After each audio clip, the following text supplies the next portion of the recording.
I can still hear his voice, calm, rehearsed, and dripping with authority, as he projected my salary onto a massive conference screen and declared I was the reason the company was bleeding money. In that moment, I didn't yell, cry, or argue. I just sat there frozen, wondering how 15 years of loyalty could be reduced to a single slide meant to shame me. What none of them realized was that the numbers they weaponized against me were the same numbers that would soon expose their ignorance. If you've ever been blindsided by leadership, tell me your story in the comments. And if you want more workplace truths, I'd be grateful if you subscribed. I never imagined that the work I poured myself into for 15 years could be dismissed with a single sentence, but that's not where my story begins. My story begins long before the humiliation, back in the years when I was building something that actually mattered. When I first stepped into Ironcrest supply dynamics, I was just another mid-level coordinator trying to prove that I understood the heartbeat of industrial clients better than anyone else in the room. I didn't have authority, I didn't have a title that impressed people, and I sure didn't have anyone opening doors for me. What I did have was grit, instinct, and the ability to listen.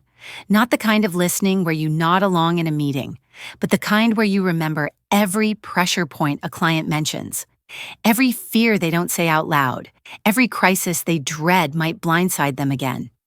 Over the years, I became the person clients called, not because policy said I was their point of contact, but because they trusted that I knew how to keep their operation steady when everything around them started to slip. That trust didn't happen overnight. It came from driving out to factories at 4 a.m, standing on cold concrete floors to help troubleshoot equipment failures, and answering late-night calls during holidays when a supply chain delay threatened to shut a plant down. I wasn't doing it for applause. I did it because industrial operations don't pause for convenience, and the people relying on me deserved someone who understood that. By the time I finally earned the title Director of Strategic Client Architecture, I wasn't surprised. I had already been doing the job for years before anyone put it on paper. What surprised me was how much of myself I had given to a company that would later pretend none of it mattered. I managed 102 manufacturing clients across the Rockies and Midwest, a network generating $380 million in revenue every year. Not because of some fancy software or whatever buzzword strategy upper management liked to advertise, but because relationships, real relationships, held everything together. Clients trusted me with the most fragile parts of their operations. They told me things they refused to say to anyone else at Ironcrest, and I never took that lightly. I documented every crisis solved, every timeline recovered, every dollar I saved them without being asked. Not because I expected praise, but because I believed the company valued people who actually contributed to its growth. Looking back, I realized that belief was naive. The moment a new CEO walked in, everything I had built, every contract, every emergency I prevented, every relationship nurtured over a decade and a half, became invisible the moment he searched for a place to cut costs. But before the humiliation, before the conference room spectacle, before the slide that turned my existence into a financial liability, I truly believed Ironcrest understood the difference between overhead and revenue. I believed my work meant something to the people who benefited from it, and for a long time, it did.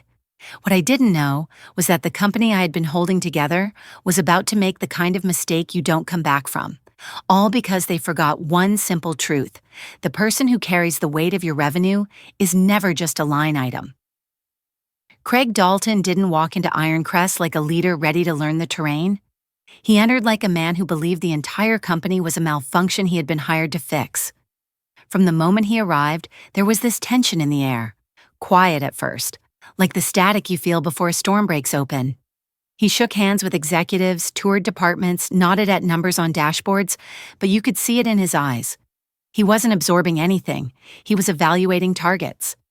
People like me, who'd been holding things together for years, already knew what that meant. A CEO who comes in with a mission to reset the culture never says it because he wants to understand people. He says it because he wants to control people. And Craig was exactly that type. His conversations were crisp, transactional, and shallow. He never asked how systems worked or why clients valued the relationships we built. Instead, he asked how quickly costs could be cut, which positions were inflated, and what headcount reductions would streamline performance optics. Optics, not outcomes. Optics. That was his obsession. The board loved him because he was polished and confident, the kind of man who could turn a PowerPoint slide into a sermon about profitability. But confidence can be dangerous in the hands of someone who doesn't actually understand the work being done beneath him. Within his first 2 weeks, he reorganized reporting structures, eliminated support roles he claimed were redundant, and introduced a new philosophy. No position would be valued based on tenure or relationships, only on market realism.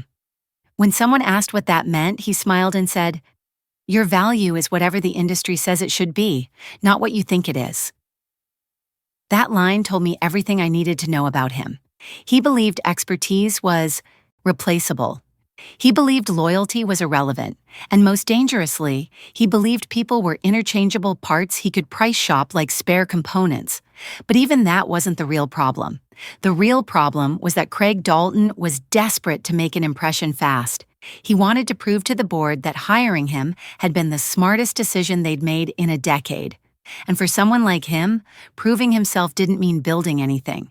It meant cutting something or someone publicly enough that people would fear him, privately enough that he could justify it as efficiency, and cleanly enough that it made him look bold.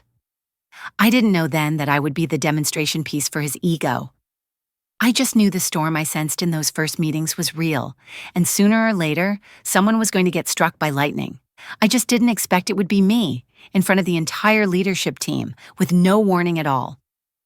I should have known something was off the moment I walked into the executive conference room and saw the projector already glowing on the main wall, a massive slide titled Operational Reset, Cost Efficiency Mandates, waiting like a loaded weapon. 18 executives sat around the long table, murmuring lightly, shifting in their chairs, pretending they weren't nervous. Craig Dalton stood at the front, hands clasped behind his back like a general preparing to brief soldiers before sending them into a losing battle. I took my usual seat near the middle, opened my notebook, and reminded myself that I had weathered restructuring talks before. None of them had touched me. None of them had dared. I thought my work, my relationships, and my results had earned me that stability. I had no idea I was about to walk into the most humiliating moment of my career. Craig began with his rehearsed charm, talking about resetting operational expectations, tightening financial discipline, and eliminating unnecessary compensation elevation. His phrasing was stiff, corporate, and intentionally vague. Executives exchanged glances, the kind that asked silently, "Who's he going to cut first?" Then Craig clicked to the next slide, and my stomach dropped. My name, my full name, sat at the top in bold navy letters, Palmer Reyes, Director of Strategic Client Architecture. Below it, a breakdown of my salary, bonus, long-term incentive pay, and total annual compensation appeared in a massive table big enough for the entire room to see. Conversation stopped. Laptops froze mid-typing. Every set of eyes shifted to me, then back to the projection, then to Craig, trying to process what was happening. Craig didn't pause. He didn't soften. He didn't give context. He simply gestured toward my compensation like it was a crime scene. "This," he said, "is a clear example of cost inflation we can no longer sustain. Palmer's compensation is substantially above market realism." My face flushed hot, not because I was ashamed, but because he had turned me into a spectacle, a prop, a warning. Industry benchmarks suggest this role should sit between $140,000 and $170,000, Craig continued. Yet Ms. Reyes is currently compensated at a level 39% higher than that. This is misalignment we will correct. Misalignment, correct, as if I were a malfunctioning machine part needing recalibration. The CFO, Marcus Hale, who had worked with me for years, shifted in his seat, visibly uncomfortable. "Craig," he tried carefully, "Palmer manages the accounts that make up the backbone of our revenue? Her relationships—" "Marcus," Craig cut in sharply, "that is precisely the mentality that has created bloat. Everyone believes their area is special. But we are not paying premiums for loyalty stories. We're aligning to objective benchmarks. He turned back to the projection and clicked again. A new slide appeared. Revised compensation proposal. Palmer Reyes. My salary dropped to $165,000. Bonuses nearly eliminated. Benefits slashed. A total reduction of 39%. The room went absolutely still. I heard someone inhale sharply. Someone else muttered, "Jesus," under their breath. Craig kept talking as if this were a normal business update. This adjustment will bring the position to market realism and yield annual savings essential for Q3 and Q4 performance stabilization. He talked about me like I wasn't sitting 10 feet away, like I wasn't a person with a name, a history, or a backbone. I felt something inside me shift. Not break, not snap, but settle. A cold clarity washed over me. "Craig," I said, forcing my voice steady, "this discussion should have happened privately." He smiled. "I will never forget that smirk. This isn't personal, Palmer. It's financial hygiene." Financial hygiene. Public humiliation disguised as fiscal responsibility. I looked around the table at people who had witnessed me pull clients back from the brink, save million-dollar contracts, rebuild trust after disasters. Some avoided eye contact. Some offered silent sympathy. But not one spoke up. And in that moment, I understood exactly what Craig intended. He wanted fear. He wanted dominance. He wanted to make an example out of me. What he didn't know, and what would cost him far more than my salary, was that humiliating the person who holds your revenue together is never a cost-saving strategy. It's a countdown. And mine had just begun. I walked out of that conference room with my face composed, my shoulders steady, and my heartbeat louder than the footsteps echoing down the hallway. No one followed me. No one stopped me. Not a single person who had seen what happened tried to check on me, and that silence told me more about Ironcrest than Craig's presentation ever could. When I finally closed the door to my office, I didn't collapse, or cry, or scream. I just stood there looking at the framed photos on my shelf, factory visits, team dinners, client appreciation plaques, and realized I hadn't been holding on to a company. I'd been holding on to a version of it that no longer existed. I sat down, opened my laptop, and stared at my inbox. Buried between weekly client reports and scheduling reminders was an email I had read months ago. An offer from Olivia Brent, the CEO of Ascenda Logistics. She had reached out after a supply chain crisis. I helped her navigate years earlier, offering me a senior role with full operational authority, flexible structure, equity incentives, and a salary that matched the value of the revenue I drove. Not the market realism Craig worshipped. At the time, I had said no. I told myself I was too loyal to leave Ironcrest.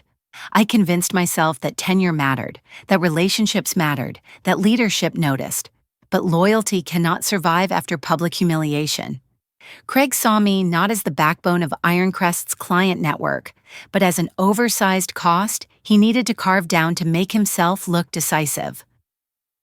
I replayed the moment he called me misaligned, the way he smiled while stripping value from 15 years of work. That wasn't business. That was disrespect, pure and calculated. As I sat there, a strange calm settled over me, the kind that comes when you stop trying to hold a door shut that someone else has already kicked open. I didn't need Ironcrest's permission to walk away. I didn't need to defend the revenue I generated, or justify why my relationships mattered, or argue with a man too arrogant to understand what he was losing. What I needed was clarity, and for the first time in years, I had it. I opened a new email, addressed it to Craig and the entire leadership team, and wrote my resignation in 12 simple lines. No explanations, no pleading, no emotion disguised as professionalism. Just a clear statement that I was resigning effective immediately and accepting a senior leadership role at Ascenda, where my value would be measured by revenue impact, not arbitrary benchmarks. I read it once, twice, then clicked send. A small notification popped up confirming it was delivered. That was it. 15 years, gone with a quiet digital ping. But what surprised me most was how light I felt. Not relieved, empowered.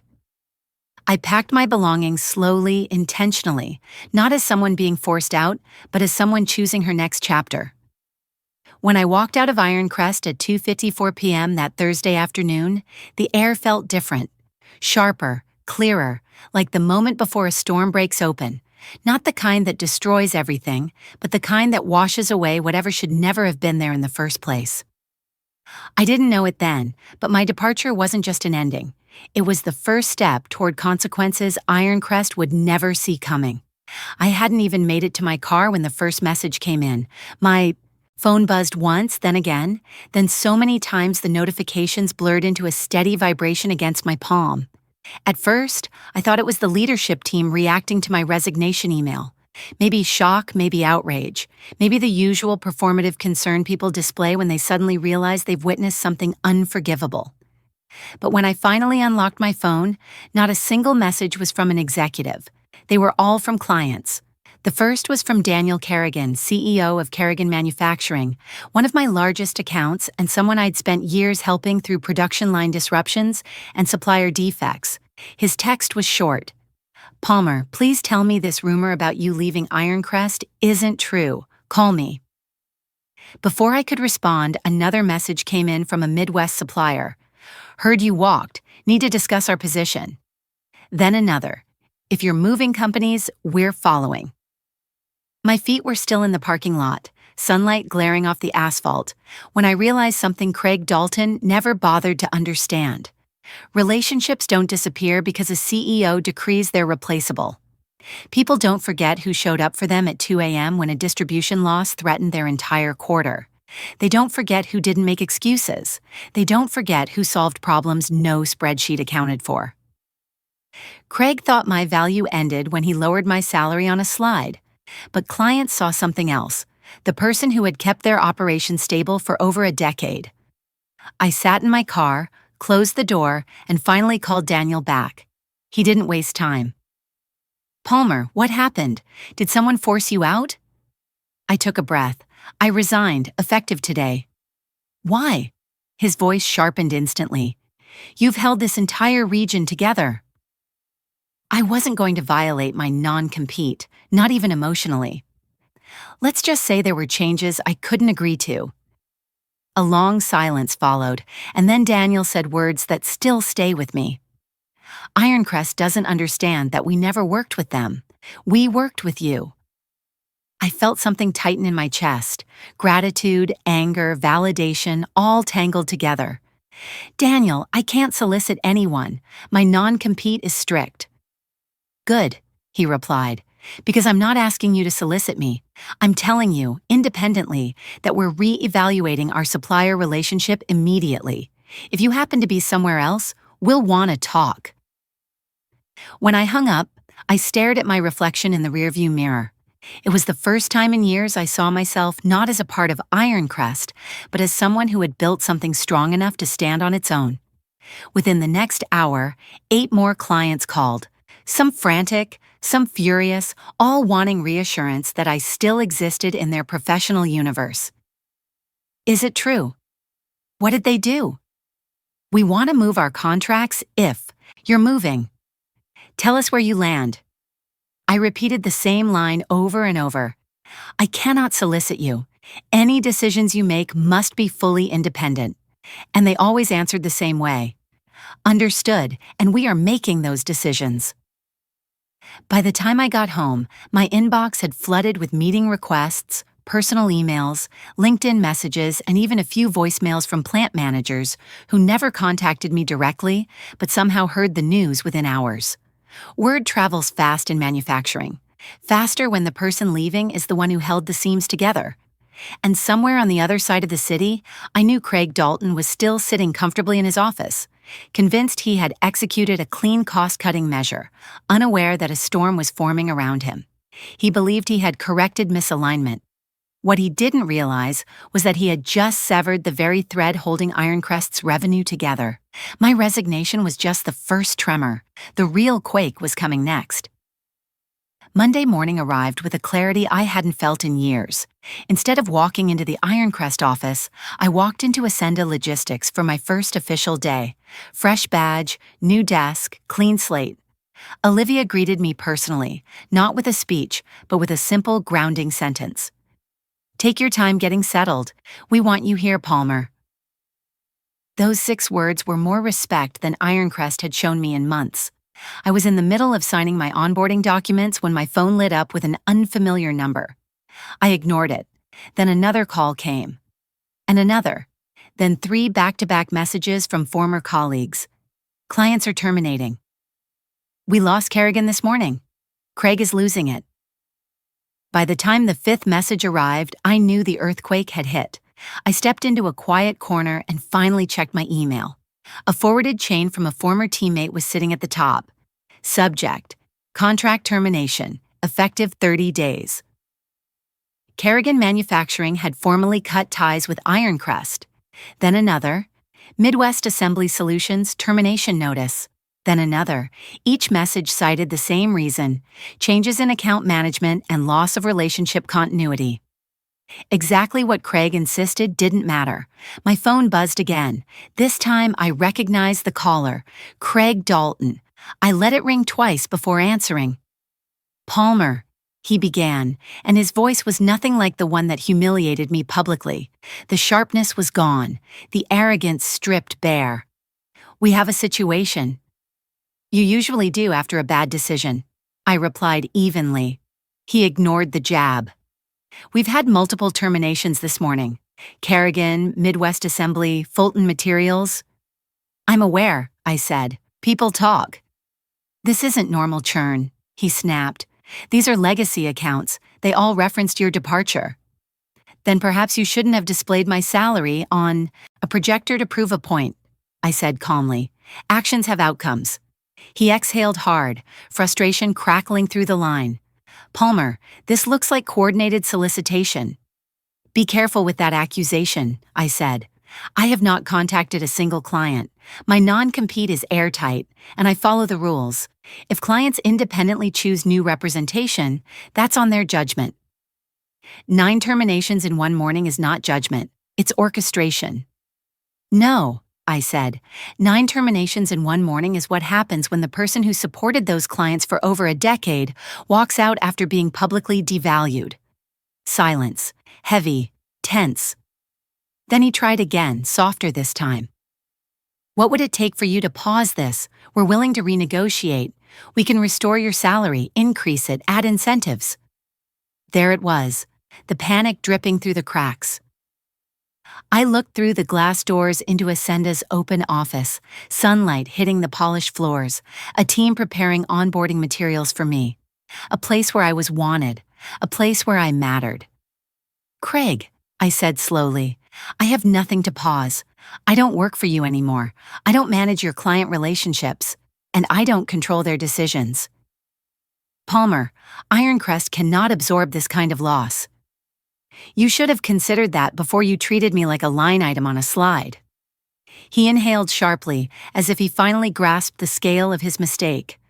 We're bleeding revenue. We need you back. You don't need me back, I said. You need the version of Ironcrest that existed before you walked in and decided expertise was overhead. Please, he whispered, the word almost foreign coming from him. Help us. Craig, I said, my voice steady, unshaken. I'm exactly where I belong now. I ended the call. For the first time in years, I felt no guilt, only clarity. Ironcrest wasn't collapsing because I left. It was collapsing because they never understood why I mattered in the first place. The bleed had only just begun. Ironcrest's collapse didn't happen in a dramatic explosion. It happened in stages, like a structure losing one support beam after another until the whole frame sagged under its own weight. By the end of the second week, 23 clients had cut ties. By the end of the month, the number had climbed past 40, representing more revenue loss than any restructuring plan could ever offset. I didn't gloat. I didn't celebrate. I simply watched from Ascenda as reports circulated through industry networks, each one confirming what I already knew. Ironcrest had never understood the foundation holding up their success.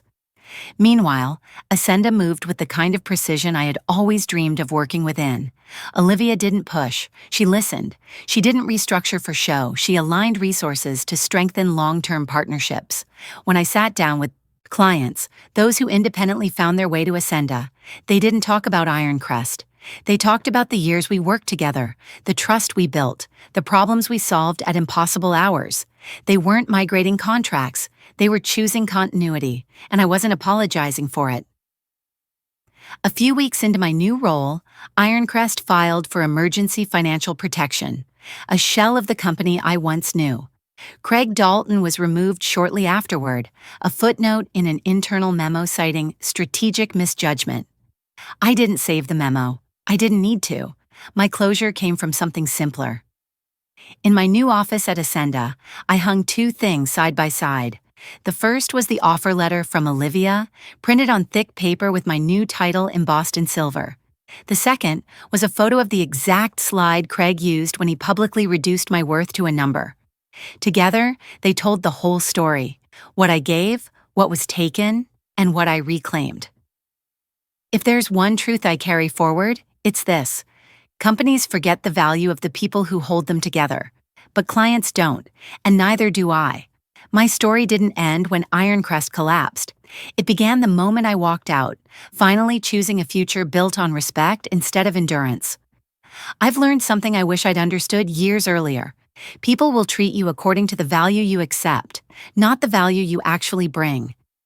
I spent 15 years believing loyalty would be recognized, that hard work would protect me, and that leadership cared about the hands holding their revenue together. But the value motive taught me a harder truth. If you don't define your worth, someone else will put a discount tag on it. And once they do, they'll expect you to wear it quietly. Walking away from Ironcrest wasn't about revenge or proving anyone wrong. It was about refusing to stay where I was shrinking. There's a moment in every person's life where they have to decide whether they're going to tolerate disrespect because it's familiar or take a risk on something that honors their worth. I chose the second path, not because I was brave, but because the cost of staying small finally outweighed the fear of starting over. This isn't just a workplace lesson, it's a life lesson. Whether it's a job, a relationship, or a friendship, if someone consistently tells you you're too much, too expensive, or replaceable, it's often because they've grown comfortable consuming your value. And sometimes the most powerful thing you can do is step away and let the absence speak for itself. Sometimes forgiveness is self-liberation, but sometimes silence is the sharpest knife. How to get started today. Take 5 minutes to write down what you bring to your work or your life that no one sees. Set one boundary you've been afraid to set. And most importantly, remind yourself that staying where you're undervalued is more dangerous than walking into the unknown. If this story resonated with you, tell me your thoughts in the comments. Share your experience, subscribe for more stories, and let's build a place where people finally feel seen.